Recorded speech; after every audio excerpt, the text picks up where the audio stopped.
جہاد اور چوروں کے ہاتھ کاٹنے کو سنت کیوں نہیں قرار دیا جا سکتا؟ یہ بات کیسے ثابت کی جا سکتی ہے کہ ان چیزوں کی ابتدا قرآن مجید سے ہوئی ہے؟ کیا سارے پیغمبر جہاد نہیں کرتے رہے ہوں گے؟ ہم یہ کیوں نہیں مان سکتے کہ قرآن مجید اسی طرح نماز اور رمضان کا ذکر کرتا ہے، ایسے ہی وہ جہاد اور چوروں کے ہاتھ کاٹنے کا بھی ذکر کرتا ہے جو پہلے سے معروف تھے؟ آپ خود کہتے ہیں کہ قرآن میں جب نماز کا ذکر آتا ہے تو وہ انیشیٹ کرنے کے لیے نہیں آ رہا ہے، رمضان کا ذکر آ رہا ہے تو خود قرآن بتا رہا ہے کہ کتب علیکم الصیام کما کتب علی الذین من قبلک۔ تو سوال انہوں نے پوچھا ہے کہ پھر جہاد بھی تو کرتے ہوں گے پیغمبر، سزائیں بھی اللہ کی ہدایت کے مطابق دیتے ہوں گے، تو ان کو بھی آپ وہاں سے نکال کے سنت کی کیٹیگری میں لائیں؟ یہ دین کی تاریخ سے ناواقفیت کے نتیجے میں ہے۔ اگر آپ ہمارے علماء کے ہاں بھی دین کی پوری تاریخ کو پڑھیں تو یہ سوال نہیں پیدا ہوتا۔ اس کی وجہ یہ ہے کہ اللہ تعالیٰ نے دین کے معاملے میں ہمیں قرآن میں بھی بتایا ہے، اور ہم یہ جانتے ہیں، روایتوں میں بھی یہ چیز بیان ہو گئی ہے کہ پیغمبروں کی ایک بڑی تعداد آئی۔ یہ بیان کیا گیا، سورہ یونس میں بیان کیا کہ ہر قوم کی طرف اللہ نے پیغمبر بھیجے، ان پیغمبروں نے آ کر اللہ کی حجت تمام کر دی، قوموں کے فیصلے ہو گئے۔ لیکن تاریخ بیان کر کے قرآن نے بتایا کہ کہیں 2 لوگ ایمان لائے، کہیں 4، کہیں 10، کہیں زیادہ سے زیادہ ایک کشتی کے مسافر۔ ٹھیک، اس لیے کوئی مسلمان قوم جو اپنا نظم اجتماعی قائم کرے باقاعدہ، وہ وجود پذیری نہیں ہوئی۔ صدیوں تک یہی صورتحال رہی ہے۔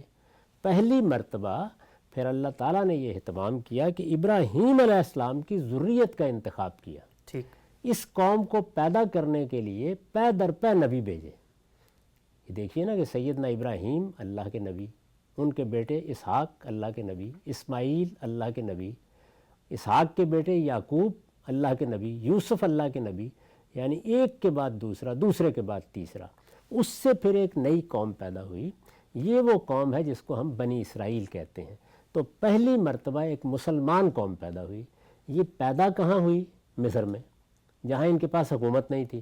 تو 500 سال تک تو ان احکام کی کوئی وجہ نہیں تھی۔ جہاد کا حکم بھی مسلمانوں کے نظم اجتماعی سے متعلق ہے، وہ فرد سے متعلق نہیں ہے، اور حدود کا حکم بھی مسلمانوں کے نظم اجتماعی سے متعلق ہے، یعنی وہ باقاعدہ اپنا کوئی سیاسی نظم قائم کریں گے تو پھر یہ احکام ان سے متعلق ہوں گے۔ اسی سے اندازہ کر لیجئے کہ رسالت مآب صلی اللہ علیہ وسلم کو مکے میں نہ جہاد کی ہدایت کی گئی، نہ حدود نازل ہوئی، کیونکہ اس وقت آپ کے پاس اقتدار نہیں تھا۔ تو سیدنا موسیٰ علیہ السلام کے زمانے میں آ کر پھر اللہ تعالیٰ نے یہ حکم دیا کہ ان کو اب نکال کے ایک آزاد سرزمین میں لے جائیں۔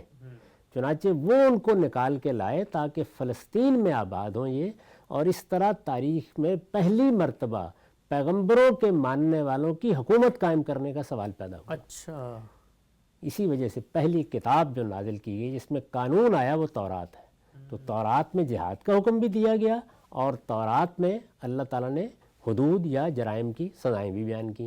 یہ روایت تھی بنی اسرائیل کے ہاں، یہ موجود تھی پہلے، لیکن رسالت مآب صلی اللہ علیہ وسلم کے ہاں یہ صورت نہیں ہے کہ بنی اسرائیل کی جو روایت چلی آ رہی ہے اس سے عرب کے لوگ اس طرح واقف ہوں۔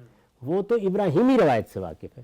ابراہیمی روایت جو اسماعیل علیہ السلام سے قائم ہوئی وہ بالکل اسی طرح سے رہی کہ چند لوگ وہاں کے قبیلے کے ایمان لائے، پھر آہستہ آہستہ وہ قوم بڑھتی چلی گئی۔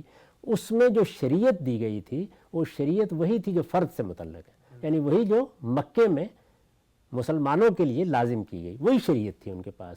ان کو بھی اس نوعیت کا کوئی اقتدار منتقل نہیں ہوا، قبائلی سا نظام۔ خود حضور کے زمانے میں بھی وہاں کوئی باقاعدہ حکومت نہیں تھی، ایک قبائلی سا نظم قائم تھا، جیسے قبیلوں کے شیوخ ہوتے ہیں۔ تو انفرادی شریعتی وہاں موجود تھی، یا شخصی معاملات سے اس میں بھی حدود اور یہ چیزیں زیر بحث ہی نہیں تھیں۔ تو اسلام میں کیا طریقہ اختیار کیا گیا یا قرآن کے نزول کے موقع پر کہ وہ چیزیں جو دین ابراہیمی میں موجود ہیں ان کو تو حضور نے جاری فرما دیا، اس کو ہم سنت کے زیر عنوان رکھتے ہیں، اور وہ چیزیں جو دین ابراہیمی کی روایت میں مکے میں یا ام القریٰ میں یا جزیرہ نما عرب میں قریش کے لیے نامانوس تھیں، وہ قرآن نے پھر ابتداً بیان کی۔ تو یہ وجہ ہے اس کی، یعنی قرآن مجید نے یہ بتا دیا ہے کہ اس سے پہلے ہم تورات میں بھی یہ حکم دے چکے ہیں، لیکن یہ بتانے کے ساتھ پہلی مرتبہ یہ حکم قرآن ہی نے دیا ہے، نقطہ بالکل واضح ہو گیا، حدود کا بھی اور جہاد کا بھی۔